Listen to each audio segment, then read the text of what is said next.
Shalom à toutes, shalom à tous.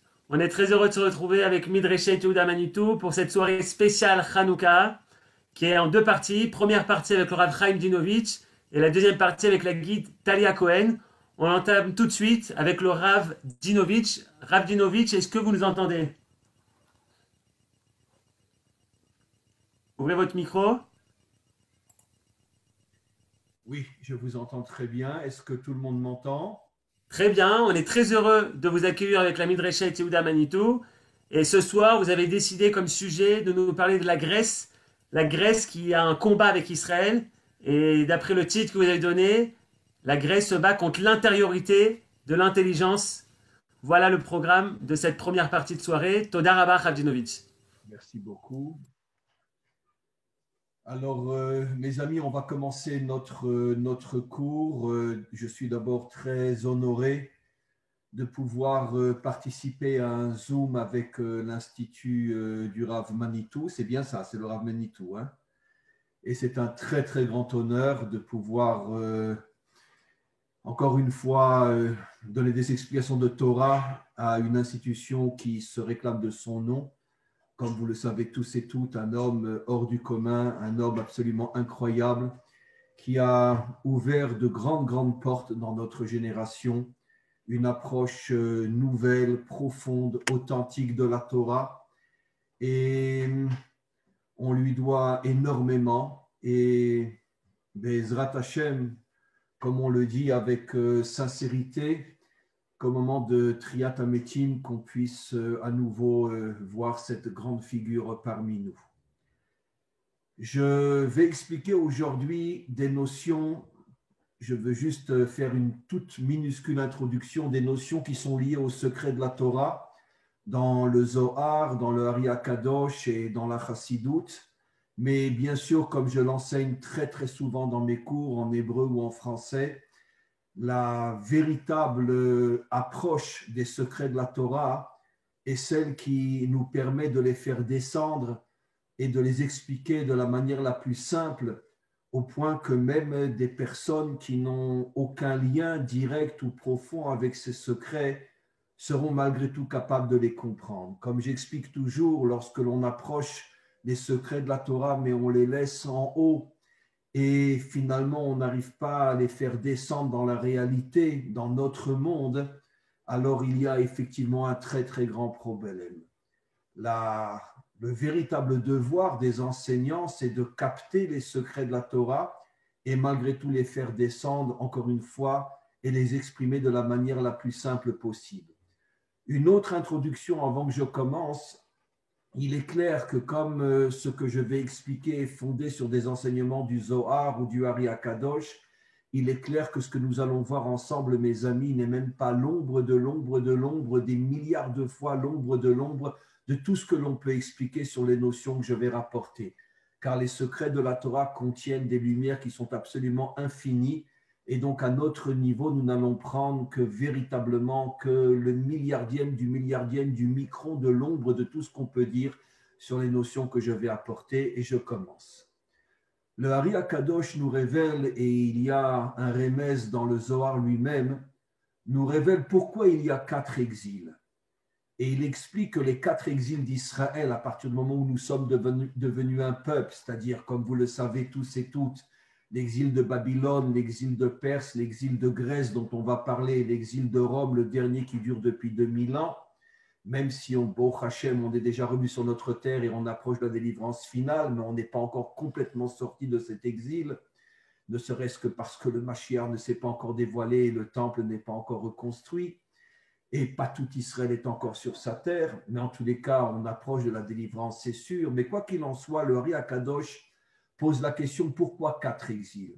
Et il révèle quelque chose d'absolument incroyable, et je ne vais expliquer que la partie qui nous intéresse, parce qu'en vérité, les 4 exils sont en rapport avec les 4 lettres du nom divin. Comme vous le savez, le nom divin a 4 lettres, un Yud, un E, un Vav et un E.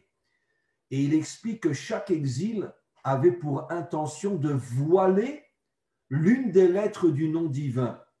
Et c'est la raison pour laquelle il est dit au moment de la délivrance, en ce jour, Dieu sera un et son nom sera un. C'est-à-dire que le nom sera un, que les 4 lettres du nom divin qui ont été voilées par les 4 exils, les 4 lettres vont à nouveau se reconstruire, se réunir, et le nom divin, Ushmo Echad, et le nom divin apparaîtra dans toute sa lumière, dans toute sa puissance, et sera reconnu par les 70 peuples, par l'humanité tout entière. Mais en attendant, chaque exil voile d'une certaine manière une des lettres du nom divin. Alors bien évidemment, j'imagine que vous devinez, que vous savez que chaque lettre du nom divin contient des secrets incroyables. Intéressons-nous à notre cours qui est lié à Hanouka et qui est l'exil de Grèce. Le Ari Akadosh explique que le premier exil, l'exil de Babylone, s'est attaqué à la première lettre du nom divin qui est la lettre Yud. Je n'explique pas. Le deuxième exil, l'exil de Perse, s'est attaqué à la deuxième lettre du nom divin qui est la lettre He. Le troisième exil, celui dont on va parler aujourd'hui, l'exil de Grèce, s'est attaqué à la lettre Vav. Et le dernier exil dans lequel nous sommes encore, l'exil de Rome et du monde occidental, l'exil de Esav, s'est attaqué à la dernière lettre du nom divin, qui est aussi à nouveau un E. Alors encore une fois, il y aurait tellement à expliquer que des milliards d'heures ne nous suffiraient pas, mais concentrons-nous sur ce qui nous intéresse aujourd'hui. Qu'est-ce qu'est le secret du Vav que les Grecs ont voulu voiler? Comme vous le savez, en hébreu, le Vav s'appelle Vav Achibour. En français, quand je veux rajouter des choses, je dis une table et des chaises et une armoire, je dis et. En hébreu, vous le savez tous et toutes, on met un Vav. Shulchan, Vekisaot, Ve'aronot. C'est la raison pour laquelle le Vav s'appelle Vav Achibour. Et d'après le Sod, d'après les secrets, le Vav réunit des choses différentes. Et ici, le rôle du Vav, tel que l'expliquent nos maîtres, c'est de réunir le premier E, puisqu'il s'appelle Vav Achibour, avec le dernier E. J'explique d'une manière très simple. Le premier E fait allusion à la sphira, à l'attribut divin qu'on appelle la Bina, qui est une lumière qui est complètement au-dessus de ce monde. C'est la raison pour laquelle notre monde a été créé en 7 jours, qui fait allusion au monde de la nature, au monde de la Teva en hébreu. Par contre, le chiffre 8 est au-dessus de la nature et du bas vers le haut, quand on arrive au chiffre 8, on arrive à la sphira de la Bina et c'est la raison pour laquelle on allume 8 lumières à Hanouka pour nous faire comprendre qu'une lumière qui est complètement au-dessus de notre monde, complètement au-dessus de la nature, s'est dévoilée dans notre monde pendant la fête pendant la fête de Hanouka. Et comme je vais l'expliquer, c'est justement le combat des Grecs contre nous. Et donc, pour l'instant, je continue à expliquer. Le Vav se trouve au milieu des 2 E. Le premier E qui fait allusion à un monde qui est au-dessus du mot, c'est-à-dire en vérité le monde d'Hachem, le monde des miracles, le monde avec toutes les forces spirituelles qui sont au-dessus de ce monde. Et le dernier E dans le langage des maîtres de la Torah fait allusion à la Malchut, que je vais moi traduire dans le langage qui est le nôtre aujourd'hui, c'est-à-dire le monde matériel, le monde qui est lié et d'une certaine manière qui est limité à l'intérieur du monde de la nature. C'est-à-dire encore une fois que le premier E fait allusion à des forces qui sont au-dessus de la nature et le dernier E fait allusion à ce monde matériel. Et quel est le rôle du Vav? Le rôle du Vav est de réunir, et je vais l'expliquer d'une manière très simple et très claire au fur et à mesure, de réunir le monde d'en haut avec le monde d'en bas, qu'il n'y ait pas de séparation entre le monde d'en haut et le monde d'en bas. C'est-à-dire qu'il y ait une unité totale entre les forces surnaturelles qui sont au-dessus de ce monde et les forces naturelles qui sont les forces de notre monde. Qu'il y ait une unité totale, c'est la raison pour laquelle nos prophètes disent « En ce jour, Dieu sera un et son nom sera un ». Toutes les lettres seront réunies et les lumières qui sont au-dessus de ce monde brilleront dans notre monde qui est, lui, lié et limité par la nature, au point qu'il y aura une unité totale entre le monde d'en haut et le monde d'en bas. Qu'est-ce qu'ont voulu faire les Grecs? Les Grecs se sont attaqués au Vav. Ils ont voulu séparer totalement le monde d'en haut du monde d'en bas. Cela ne signifie pas que les Grecs niaient l'existence des mondes d'en haut. Bon, à leur manière, ça n'a rien à voir avec notre approche à nous thoraïque. Mais bien sûr que les Grecs reconnaissaient qu'au-dessus du monde matériel, il y a d'autres réalités très spirituelles. Mais les Grecs refusaient totalement l'idée d'un lien, d'un ribour, d'une unité possible entre le monde d'en haut et le monde d'en bas. Et c'est ça l'essence même de la philosophie, c'était le titre du cours. Les Grecs se sont attaqués à l'intériorité de l'intelligence. La philosophie, c'est l'intelligence liée aux règles et aux lois de la nature. C'est comment comprendre et expliquer ce monde uniquement, alors que l'intelligence d'Israël, qui est fondée sur la Torah, elle a aussi l'aspect extérieur, bien évidemment, parce qu'il est clair qu'on ne peut pas être que en haut, comme je vais l'expliquer dans quelques instants. Mais la sagesse de la Torah lie et unit l'intériorité qui fait allusion au monde d'en haut avec l'extériorité qui fait allusion au monde d'en bas. C'est-à-dire que le cerveau juif est comme le corps. Il y a l'extériorité qui est le corps et l'âme qui est à l'intérieur. Dans le cerveau juif, c'est exactement pareil. Il y a l'extériorité qui réfléchit sur ce monde et l'intériorité qui nous connecte à des forces, à des lumières qui sont au-dessus de ce monde. Et l'union des deux, c'est le cerveau thoraïque authentique contre les Grecs, que les Grecs ont voulu détruire. Et c'est pour ça que dans la prière, on dit que les Grecs ont voulu s'attaquer, nous faire oublier la Torah. Pourquoi ils ont voulu nous faire oublier la Torah? Parce que les Grecs considéraient dans leur idéologie, dans leur philosophie, qu'il n'y a aucun lien entre le monde d'en haut et le monde d'en bas. Je vais aller plus loin, mes amis. En vérité, nous sommes à ce moment-là en exil. L'exil avait commencé déjà avant. Mais comme je vais l'expliquer, les premiers qui véritablement ont commencé à tout faire pour séparer le monde d'en haut du monde d'en bas, ce sont les Grecs. Et après, ils ont transmis, on pourrait dire, cet enseignement aux Romains, comme le Talmud le dit, que les Romains, toute leur idéologie, ils l'ont puisée des Grecs. Et après, les Romains ont créé le monde occidental, dont on connaît l'emblème, la séparation entre l'Église et l'État. Ça veut dire chez nous aussi la séparation entre la Knesset et le Bet Knesset. En ce sens que chez nous, ça rime, ça fait même un peu mal, mais c'est vrai, il n'y a aujourd'hui pas encore une unité totale entre la Knesset et le Bet Knesset. C'est-à-dire que finalement, à partir du moment où, jusqu'à aujourd'hui encore, nous vivons sous l'influence occidentale, le monde occidental, avec la Révolution française, a proclamé définitivement la séparation entre l'Église et l'État, entre le monde d'en haut et le monde d'en bas. Excusez-moi d'utiliser le terme Église, mais tout le monde le comprend. C'était ça l'intention, que le monde d'en haut reste à l'Église et qu'il ne s'occupe pas de nos affaires, car nous dominons le monde d'en bas. Et donc, ce phénomène, on le retrouve partout, malheureusement ici en Israël, avec toutes les nuances qu'il faut apporter, où il n'y a pas encore une unité totale entre le monde d'en haut et le monde d'en bas. Ça, c'est les Grecs. Maintenant, comme puisqu'on est en exil, je vais vous rapporter quel est le makor, quelle est la source première de l'exil dans la Torah elle-même. Car comme vous le savez, nos maîtres disent « Istakel beoraita ou bara alma ». Toute l'histoire du monde est écrite d'une manière visible ou surtout par allusion ou encore plus dans les secrets de la Torah, mais dans la Torah elle-même. Toute l'histoire est écrite dans la Torah. Où se trouve le makor, la source de l'exil dans la Torah? Nos maîtres disent dans le Midrash Rabbah, Vaïgaresh Oto mi Gan Eden. Il l'a chassé du Gan Eden. Après la faute, Adam et Chava sont chassés du Gan Eden.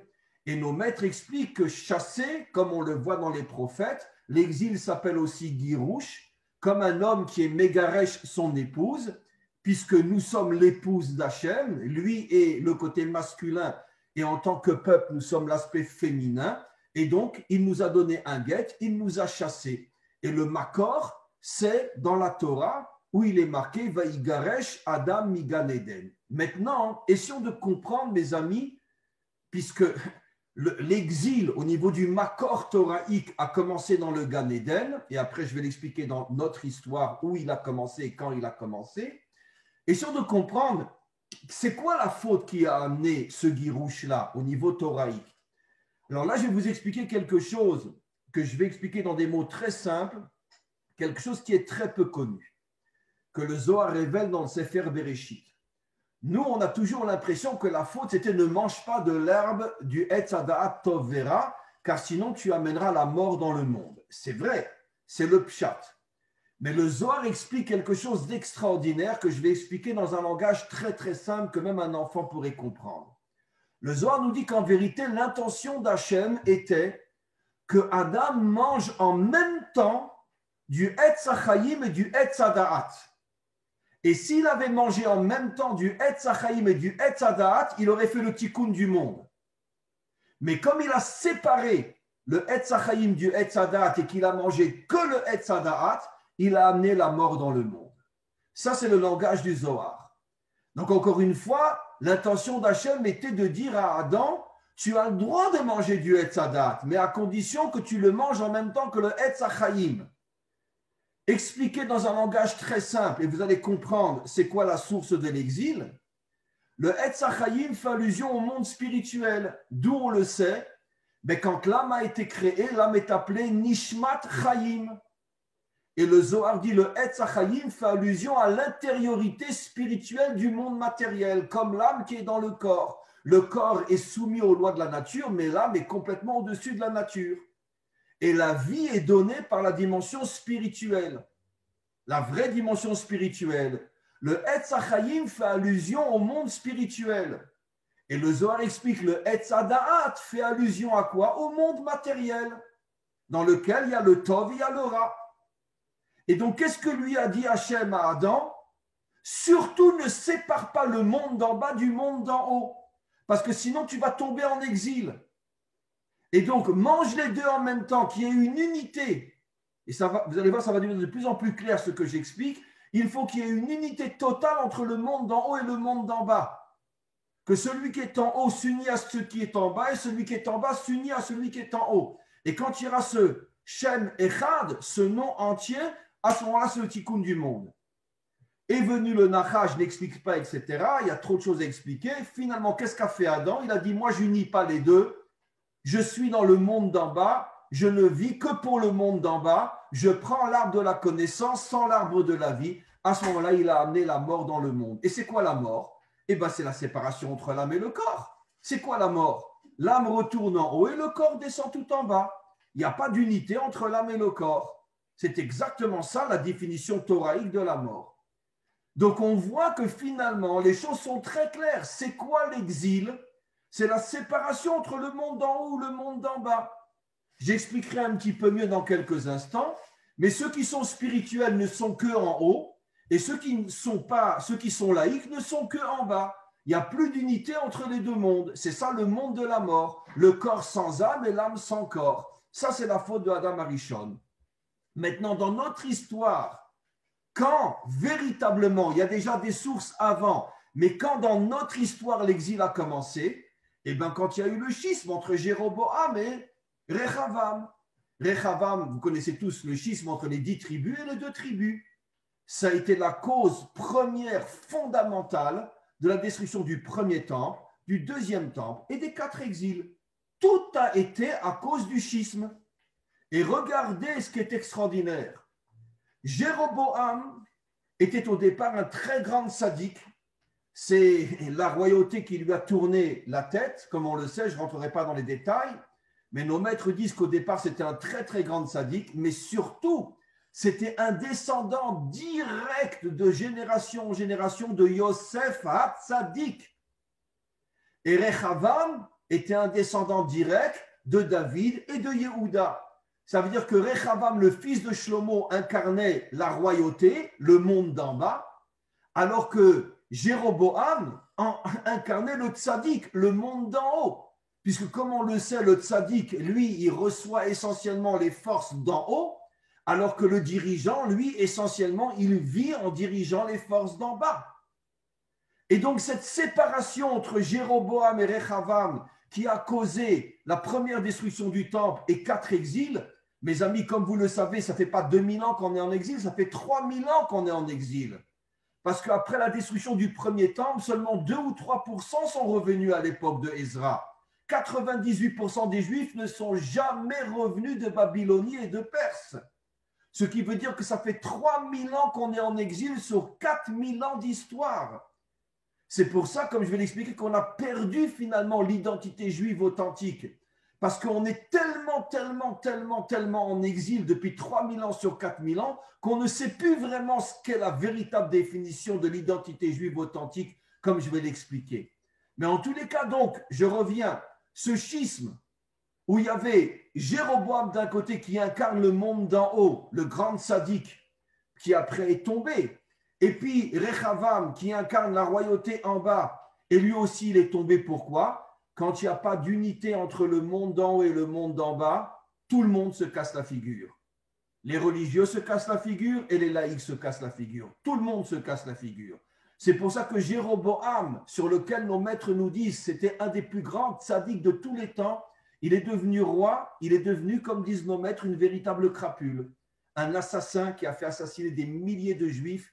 Il avait placé des soldats sur toute la frontière entre son royaume et le royaume de Juda, de Yehuda, et il avait donné l'ordre que tout celui qui veut, des 10 tribus qui veut traverser pendant les 3 fêtes la frontière pour aller au temple, qu'il soit massacré. Et les soldats de Jéroboam, ça fait très mal à dire, ont massacré des milliers d'hommes, d'enfants, de femmes, de nourrissons, etc. Pourquoi? Parce qu'ils voulaient se rendre au temple. Ils n'avaient pas compris que c'était interdit de se rendre au temple. Et finalement, après, pour pouvoir empêcher les 10 tribus d'aller au temple, il a fait rentrer des veaux d'or en Israël et finalement, il a obligé tout le monde à devenir des idolâtres au point que celui qui ne voulait pas se poster devant les veaux d'or était massacré lui aussi. Donc, comment un homme sur lequel nos maîtres nous disent c'était un des plus grands tzaddiks de tous les temps, un descendant direct de Yosef HaTzadik, comment il a pu devenir un tel assassin, un tel idolâtre? Pourquoi? Parce que quand il y a une séparation entre le monde d'en haut et le monde d'en bas, tout le monde s'écroule, tout le monde se casse la figure.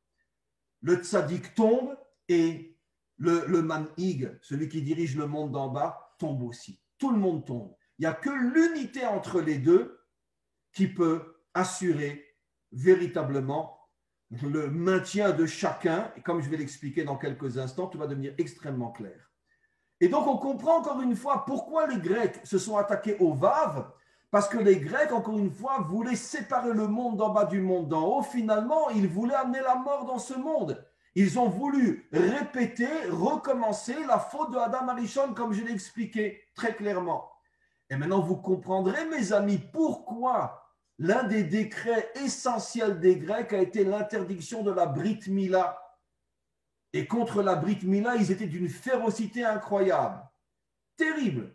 Quand quelqu'un, excusez-moi l'expression, mais quand quelqu'un était pris à faire une Brit Mila, les Grecs arrivaient, si quelqu'un avait dénoncé, et ils coupaient le Brit à tous les hommes sur place, dans des conditions de torture inimaginables. Tous se retrouvaient sans rien. Donc, il y avait une atrocité incroyable à l'égard de la Brit Mila. Terrible. Pourquoi ils se sont attaqués à la Brit Mila? Mais parce que, mes amis, la Brit Mila, c'est le symbole de tout ce qu'on explique. Comme beaucoup de commentaires se posent la question, mais pourquoi Hachem a choisi la partie du corps la plus, entre parenthèses, basse et la plus matérielle pour faire son alliance avec nous? Il aurait pu choisir les yeux avec lesquels on étudie la Torah, la bouche avec laquelle on enseigne la Torah, et les oreilles avec lesquelles on entend les paroles de notre maître. Pourquoi l'endroit qui, malheureusement, au niveau de la majorité des hommes et des femmes, représente l'endroit qui est très, très éloigné de la sainteté? Pourquoi là-bas? Mais parce que le message est d'une puissance incroyable. Parce que le maître du monde veut nous faire comprendre. Je ne veux pas m'allier à ceux qui ne sont que tout en haut. Je ne veux pas m'allier à ceux qui ne sont que tout en bas. Je veux l'union entre le monde d'en bas et le monde d'en haut. Mon alliance, c'est-à-dire ce que je représente, moi Hachem, le monde d'en haut, je veux que mon alliance soit gravée dans la partie du corps qui est la plus matérialiste, pour justement que vous compreniez que, à la différence de toutes les religions qui ne cherchent que Dieu dans le ciel, ou toutes les philosophies laïques qui ne cherchent que Dieu, qui ne cherchent la puissance que dans la matière, pardon, moi je veux unir le monde d'en haut au monde d'en bas. Maintenant, vous allez comprendre, mes amis, quelque chose que je pense vous avez déjà entendu, mais on ne se lassera jamais de le répéter tellement c'est fort. Comment se fait-il que ce sont les Hashmonaïm, le Kohen Gadol et les Kohanim qui ont pris la tête de l'armée d'Israël. Pourquoi? D'autant plus qu'on sait que dans notre tradition, les Kohanim ne font pas de gius, comment on dit gius, ne s'enrôlent pas dans l'armée. Les Kohanim sont dispensés de faire l'armée, même à l'époque du roi David. Dans toute l'histoire d'Israël, les Kohanim ne s'engagent pas dans l'armée d'Israël, même à l'époque du roi David. Ils sont complètement dispensés. Ne parlons pas d'un Kohen Gadol. Et là, on voit Matityahu, le Kohen Gadol, qui prend tous ses fils et toute sa famille et qui monte une armée pour se battre contre les Grecs. Eh bien, la réponse, elle est fabuleuse, mes amis. Parce que Matityahu a compris que cette guerre des Grecs contre Israël, ce n'est pas seulement une guerre matérielle et physique, c'est une guerre idéologique. Ils veulent séparer le monde d'en haut du monde d'en bas. Et les Kohanim se sont dit, nous, on représente le monde d'en haut. Eh bien, justement, on va prendre l'épée et on va descendre dans le monde d'en bas pour montrer qu'est-ce que c'est un juif authentique.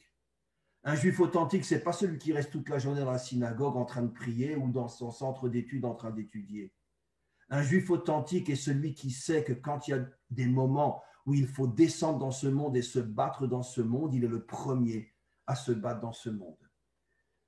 Vous savez ce que disent nos maîtres dans le Talmud? Que dans l'armée du roi David, qui était l'une des plus puissantes du monde, de toute l'histoire de notre peuple, on n'a jamais eu une armée comme à l'époque du roi David, ne rentraient que des gens qui étaient à ce point élevés sur le plan spirituel que si on prenait même un général, on le prenait à parler pendant la tfila, on le mettait dehors. Alors c'était un Gibor Israël, mais si on le prenait à parler dans la tfila, il quittait l'armée de David. Ça veut dire que David ne prenait dans son armée, alors qu'on sait que l'armée du roi David était d'une puissance physique, matérielle, inimaginable, il ne prenait que des gens qui avaient un niveau spirituel tellement élevé que même un mot pendant la tefila, il ne disait pas. Comment c'est possible? Parce que David est le premier à avoir compris qu'un juif authentique, il doit être tout en haut et tout en bas. Et pourquoi David est le modèle d'Israël? Pourquoi c'est le seul sur lequel on dit Chai Vekayam? Parce que David Améler est un guerrier inimaginable, un politicien, un homme qui s'occupe de diriger un pays, donc la politique, l'économie, la société, l'armée. Il est tout le temps en première ligne de ses soldats pour partir en guerre contre tous les ennemis d'Israël. Mais en même temps, un homme qui se lève à Chatzot, un homme qui a donné au monde les Tehilim, un homme d'une émouna inimaginable au point qu'il dira dans les psaumes Va'ani tefila, je suis prière. Et les commentaires posent la question, ça veut dire je suis prière? Je prie. Ça veut dire quoi je suis prière? Et David Améler a voulu faire comprendre que tout son être n'est que prière. Ça veut dire quoi tout ton être n'est que prière? Alors quand il y a une guerre, va à la synagogue et prie. Non, vous n'avez rien compris. Je suis entièrement prière. Mais quand il faut se battre avec une épée, je prends mon épée, je vais me battre. Que David Améler arrivait donc à réunir le monde d'en haut et le monde d'en bas.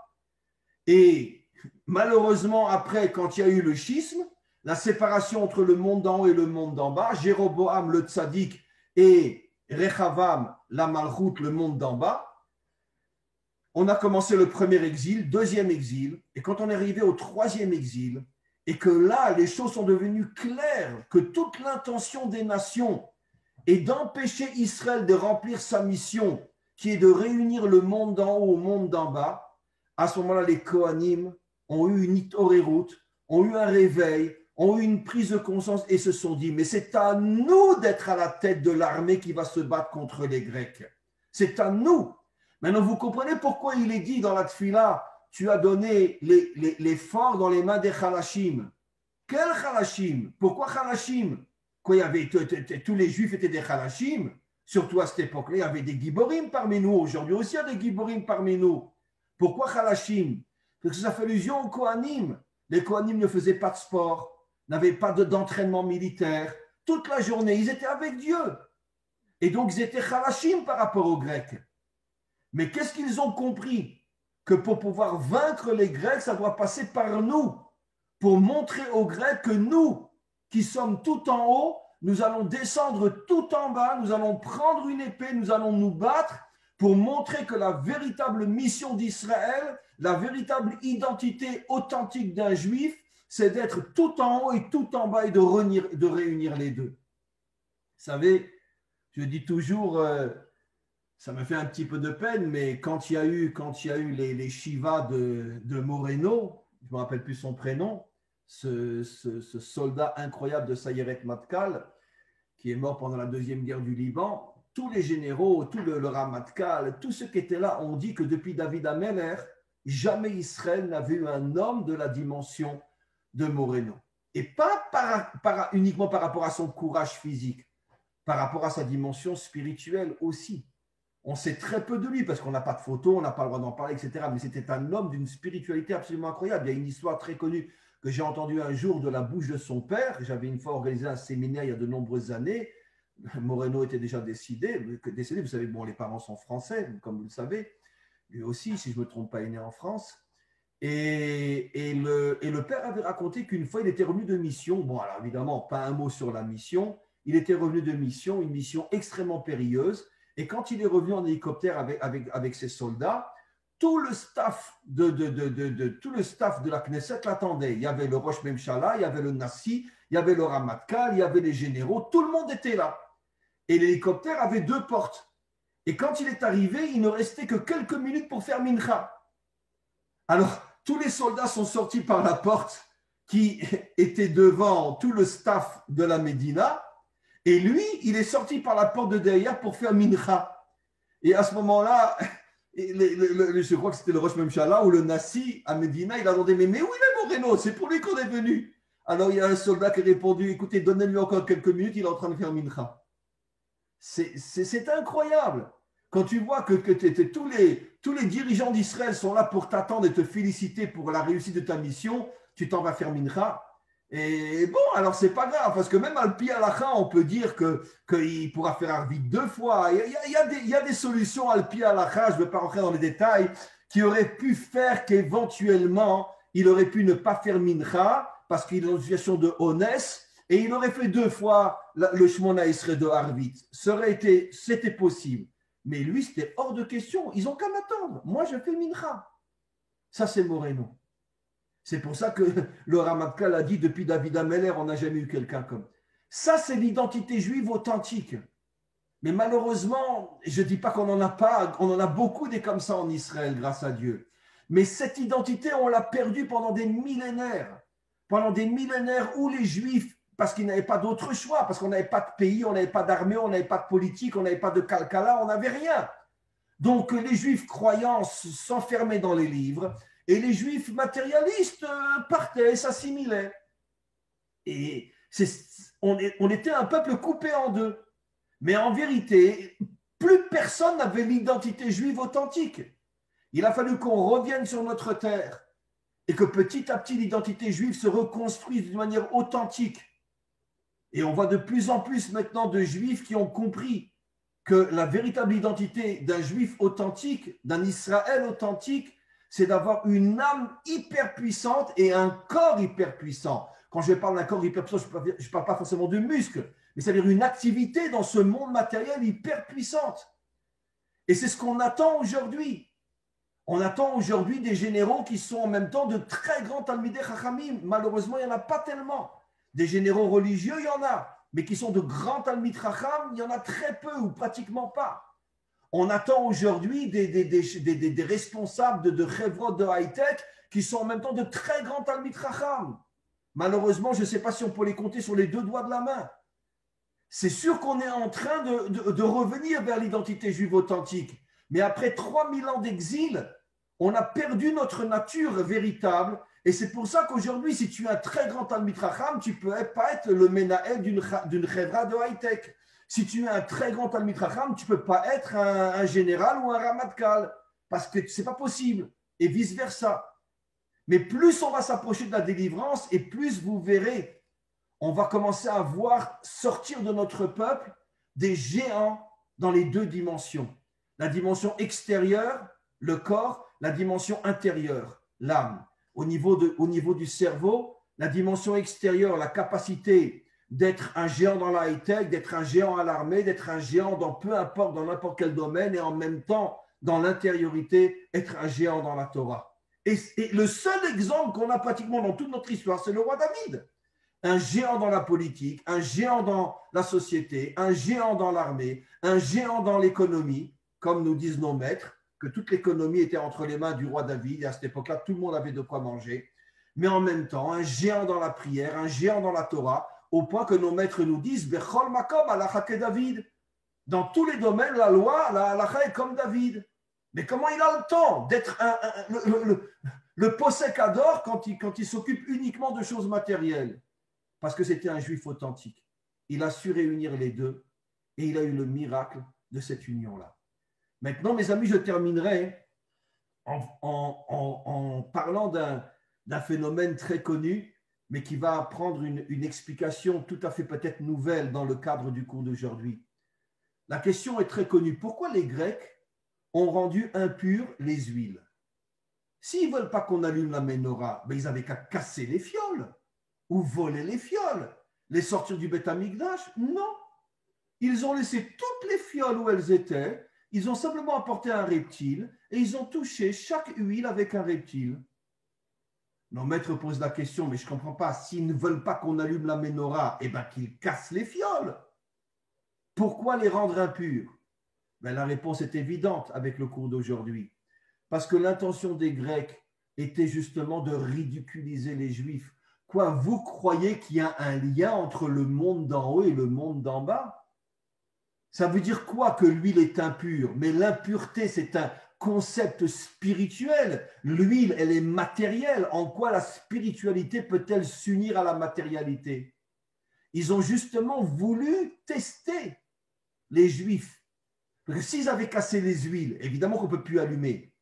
Mais l'huile est là, mais simplement qu'on l'a rendue impure. Et quelle était l'intention? L'intention est de dire aux Juifs, mais vous êtes complètement fous. C'est quoi l'impureté? C'est un concept uniquement abstrait, spirituel. Par contre, l'huile, elle a une réalité physique, matérielle. En quoi quelque chose de spirituel peut-il abîmer quelque chose de matériel? La spiritualité est dans le ciel, la matérialité est dans la terre. Et il n'y a pas de lien entre les deux.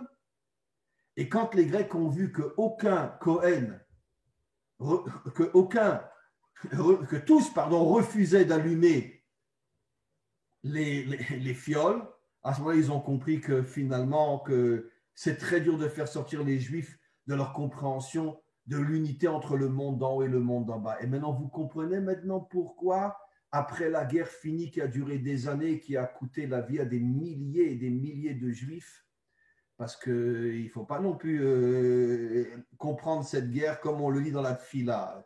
Il y a eu des miracles, mais ce n'était pas si simple que ça. Il y a eu des dizaines de milliers de Juifs qui ont été égorgés, torturés, massacrés pendant cette guerre-là. Mais malgré tout, on a gagné. Et comme par hasard, celui qui avait décidé de se battre, c'était le Kohen Gadol.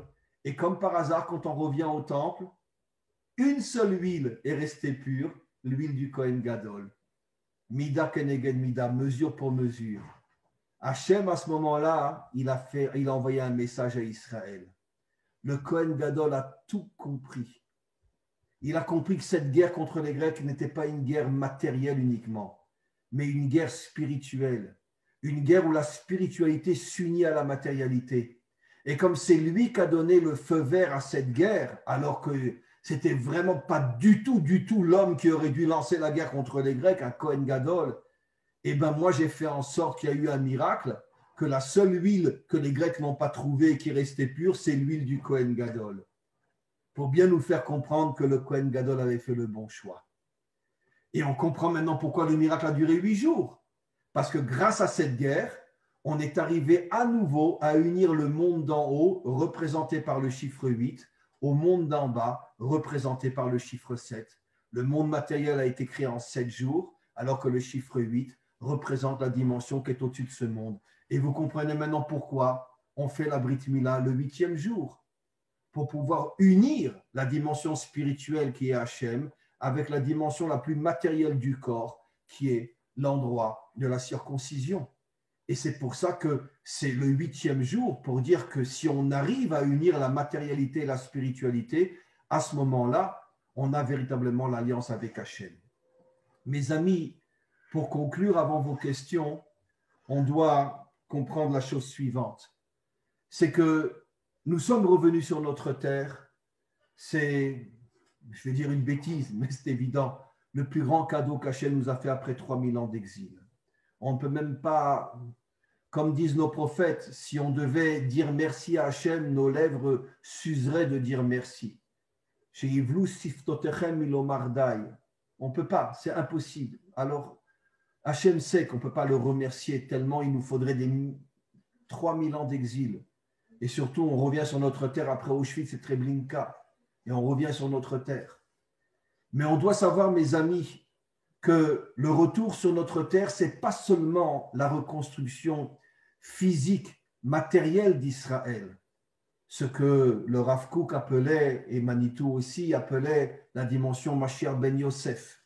Bien que c'est compliqué parce que Yosef représente le tzaddik, donc pourquoi il représente dans la retour d'Israël, il représente la construction matérielle. Il y a des explications à ça, mais je ne peux pas tout expliquer aujourd'hui.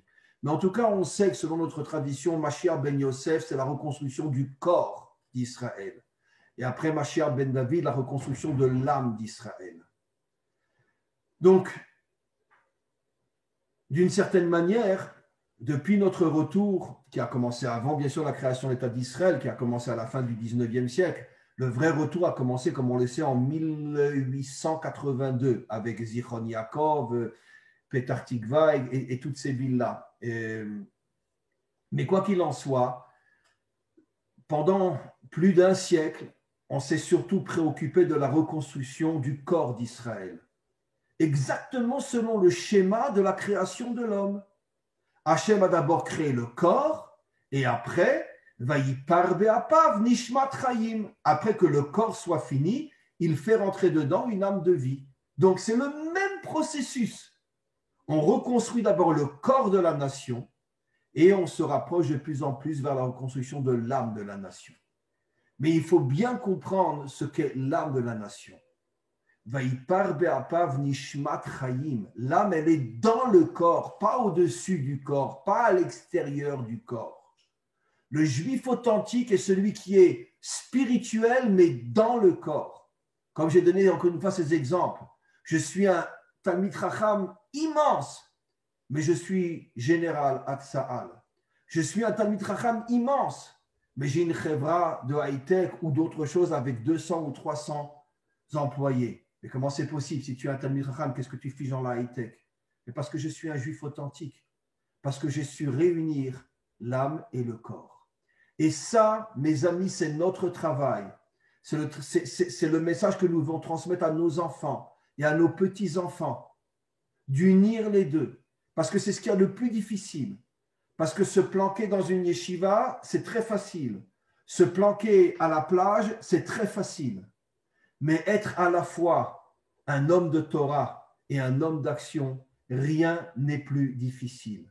Et c'est pour ça que cette union entre les deux dépend surtout du Mashiach ben David, qui lui va faire entrer l'âme dans le corps et qui va redécouvrir et redévoiler l'identité d'Israël authentique.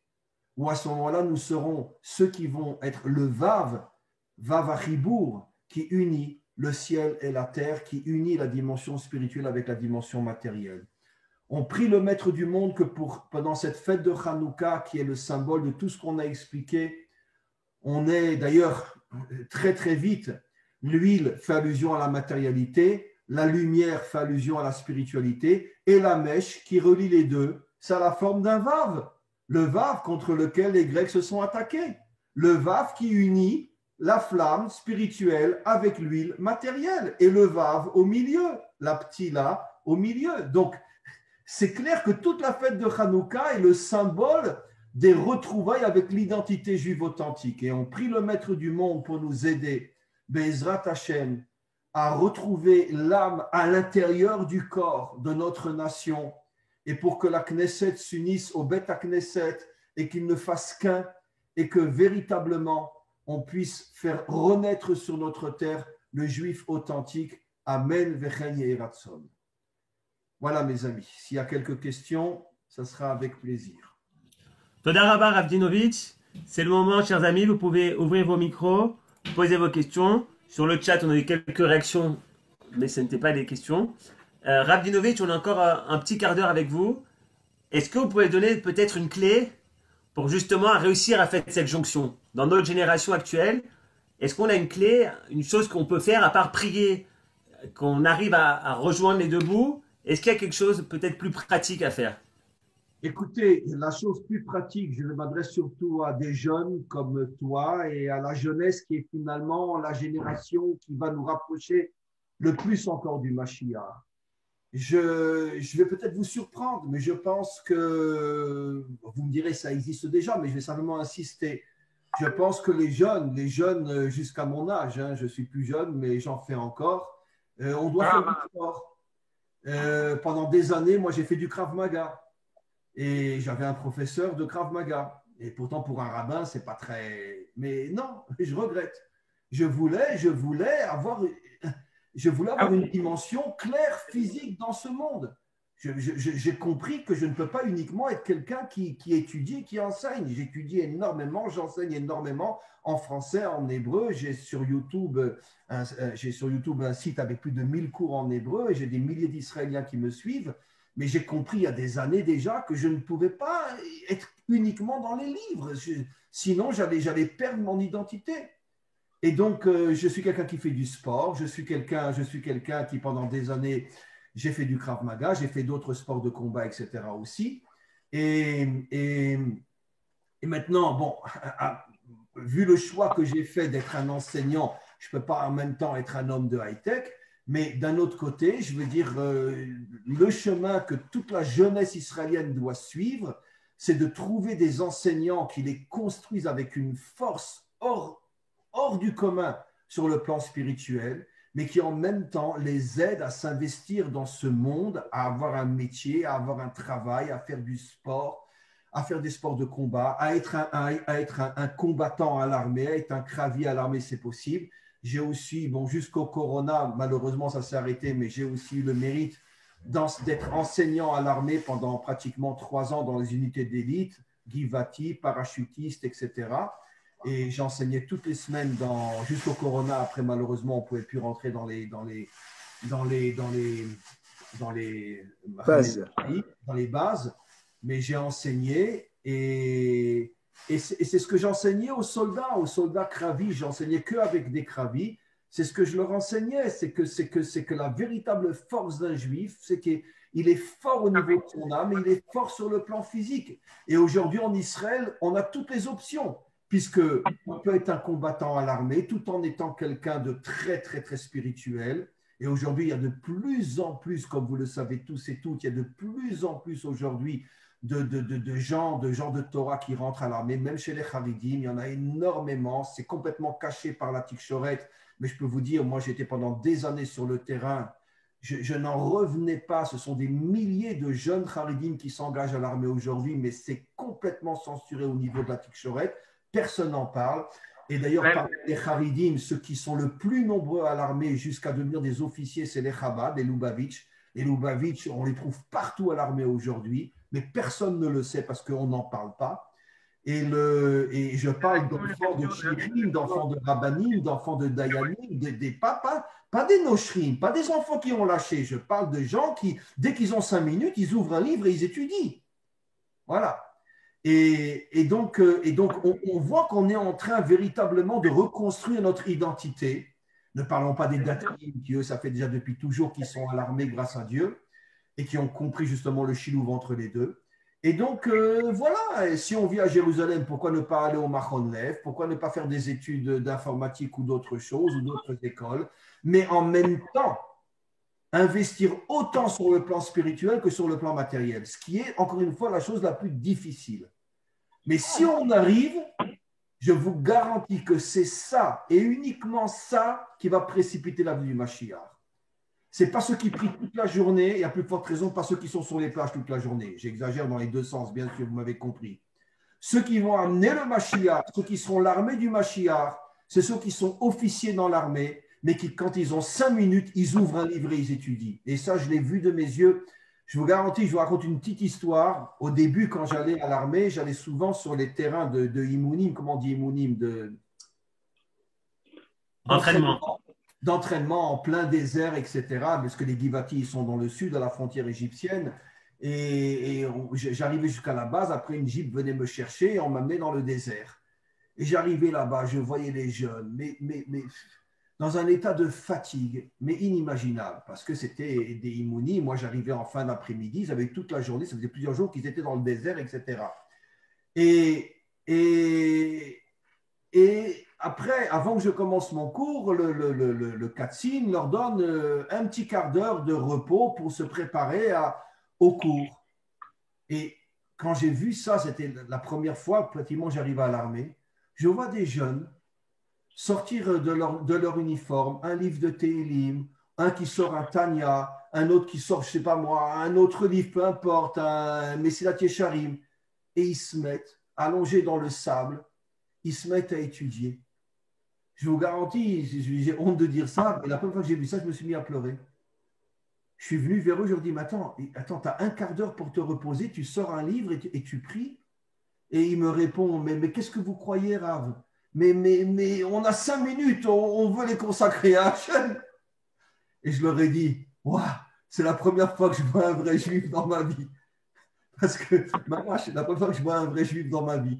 Parce que ça c'est l'identité juive authentique. Tu as 5 minutes pour te reposer, tu sors un Teilim ou un Tanya et tu es en train de lire le Tanya. Non, mais attends, après des heures et des heures d'Imounim en plein désert.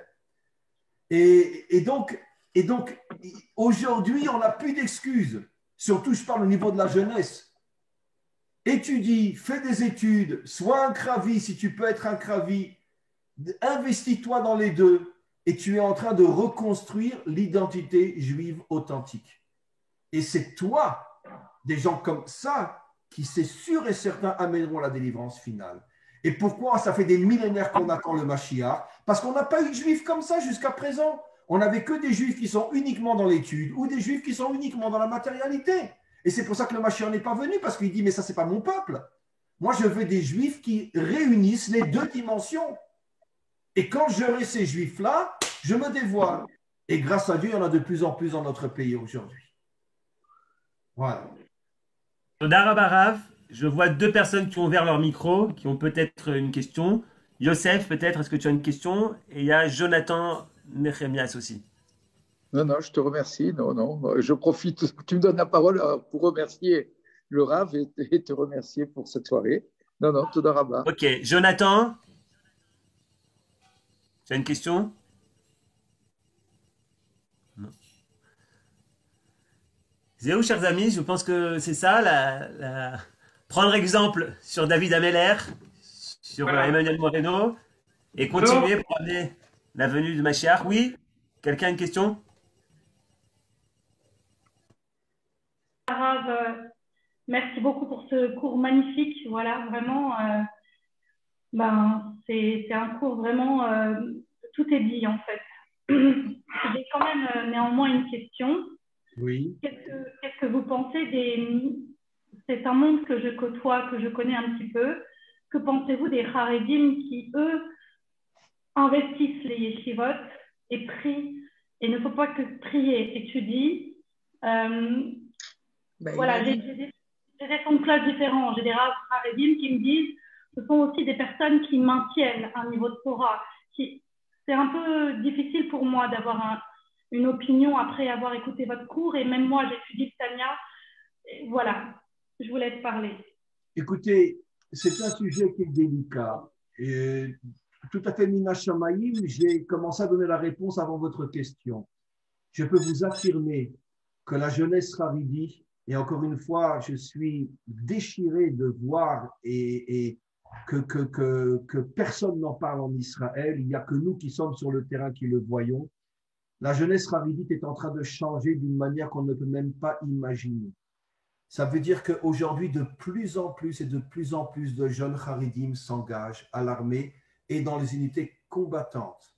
Vous n'imaginez pas le nombre de haridim, de jeunes haridim qu'il y a dans le Givati, dans les parachutistes et dans l'autre grande partie de l'armée qui s'appelle Nahal Yehuda, je ne me rappelle plus exactement. Et donc, de plus en plus, quand moi j'ai commencé il y a quelques années, les premiers Marzorim, il y avait 20, 30, là où moi j'allais, c'est pas qu'il n'y en avait pas ailleurs, mais moi, le Marzor à qui j'en sais, c'était 20, 30. En 3 ans, on est passé à 150, 200. Ça veut dire dans un petit Marzor, ça veut dire dans le Bassis où moi j'allais. Moi j'allais entre autres, ça s'appelle Har Keren, juste à côté de la frontière égyptienne. C'est le grand centre d'entraînement du Givati. J'ai commencé avec 20 personnes. Je me suis, avant le corona, quand j'ai arrêté, on était presque 200. On était presque 200. Ça veut dire en 3 ans, on est passé de 20 à 200. Je parle de Haridim. D'accord, j'enseignais aussi chez les Datim, mais je parle chez les Haridim. Et donc, il y a un changement énorme au niveau de la jeunesse Haridi. Énorme. Maintenant, je vous signale aussi qu'au niveau du travail, même à Bnei Brak, et ça encore, c'est complètement censuré, mais allez vous-même, si vous connaissez quelqu'un à Bnei Brak qui vous le montrera, vous n'imaginez pas le nombre de centres d'études d'informatique ou autre chose. Il y a même à Bnei Brak, ça veut dire que même l'ancienne génération ne se bat pas pour fermer ces centres-là. Et alors ne parlons pas ailleurs, à Jérusalem, etc. Il y en a plein. Ça veut dire qu'il y a une révolution dans le monde haredi au niveau de la jeunesse, je parle. Je ne parle pas de l'ancien d'or.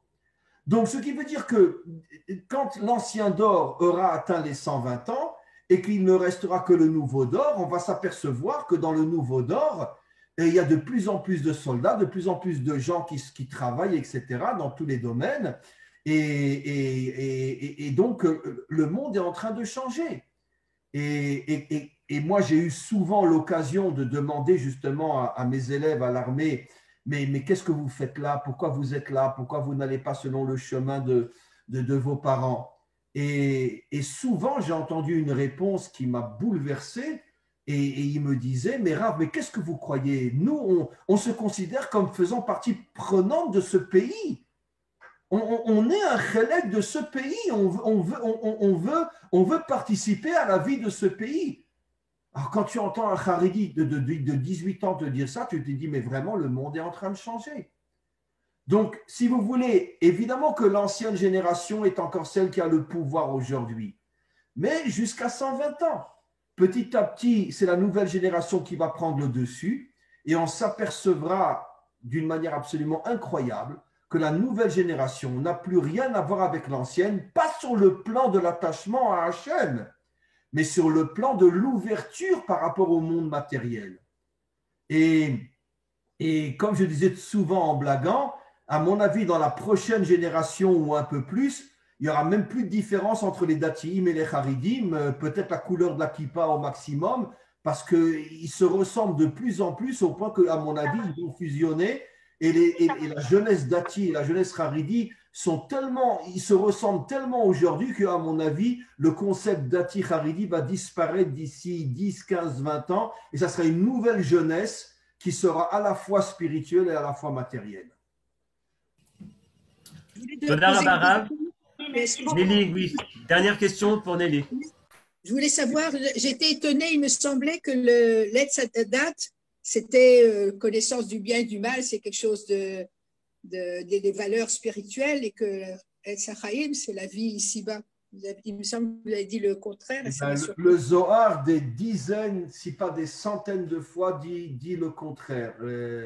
Dit que le Etz Hachaim fait allusion au monde spirituel et le Etz Hadat fait allusion à ce qu'on appelle Sfirat HaMalchut, la royauté dans ce monde, c'est-à-dire la direction dans ce monde de toutes les forces matérielles. Donc le Zohar dit exactement le contraire. Voilà. Mes amis, je vais devoir arrêter moi aussi ce cours et je voulais remercier Madame Bochko qui m'a proposé de faire cette intervention ce soir. Je voulais remercier aussi Yohan pour tout l'aspect technique et le suivi. Et vous remercier à vous tous et à vous toutes. Et Bezrat Hashem, peut-être qu'on aura l'occasion de se revoir dans un Zoom.